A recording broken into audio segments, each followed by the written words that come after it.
लाल कालीन बिछा था, स्वागत की घंटियां बज रही थी और पूरी दुनिया की नजरें चीन के तियानजिन शहर पर टिकी हुई थी। करीब 7 साल बाद पीएम मोदी एक बार फिर चीन की धरती पर पहुंचे हैं और ये कोई मामूली दौरा नहीं है।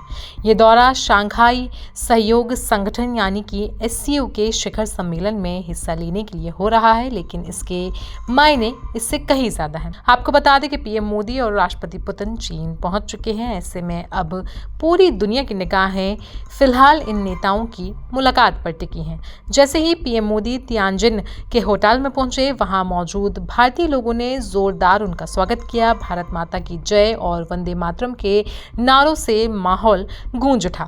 वहीं चीनी कलाकारों ने भारतीय शास्त्रीय संगीत और नृत्य की शानदार प्रस्तुति देकर मेहमान नवाजी की।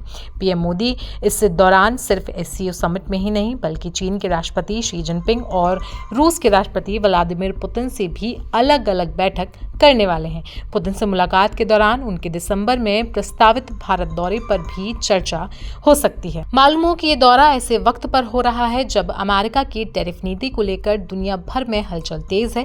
ट्रंप प्रशासन के 50% टैरिफ के फैसले ने वैश्विक व्यापार पर असर डाला है। ऐसे में पीएम मोदी का चीन दौरा बताता है कि भारत अब अपनी कूटनीति की नई बिसात बिछा रहा है। शी जिनपिंग और पुतिन के साथ पीएम मोदी की सिर्फ बातचीत नहीं बल्कि ये तय करेगी कि दुनिया का अगला नेतृत्व किस दिशा में जाएगा। अमेरिका और यूरोप की निगाहें भी इसी बात पर टिकी हुई हैं।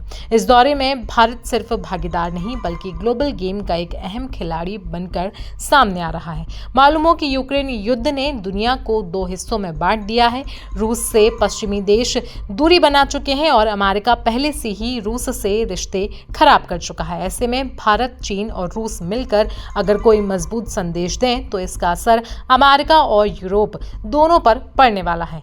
पीएम मोदी और पुतिन की मुलाकात भी खास मानी जा रही है। वहीं शी जिनपिंग और मोदी की आमने सामने बातचीत पर पूरी दुनिया की नजरें टिकी हुई हैं। ये मुलाकात 7 साल बाद हो रही है, वो भी चीन की धरती पर।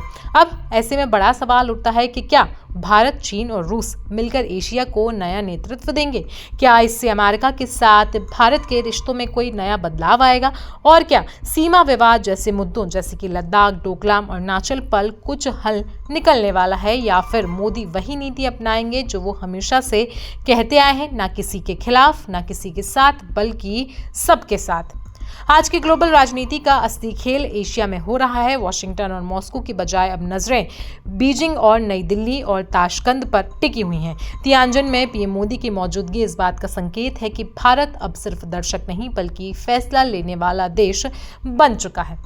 ऐसे में आइए आपको जाते जाते बता देते हैं कि एससीओ में 10 देश कौन कौन से हैं। तो बताएं कि चीन, Bharat, Iran, Kazakhstan, Kyrgyzstan, Pakistan, रूस, ताजिकिस्तान, उज्बेकिस्तान और हाल ही में शामिल हुआ बेलारूस इन 10 देशों के समूह में शामिल है। तो आप तीनों नेताओं की इन बड़ी मुलाकात पर क्या राय रखते हैं, हमें कमेंट सेक्शन में ज़रूर बताएं। साथ ही साथ देश दुनिया की बाकी खबरों के लिए भी जुड़े रहें जनसत्ता के साथ।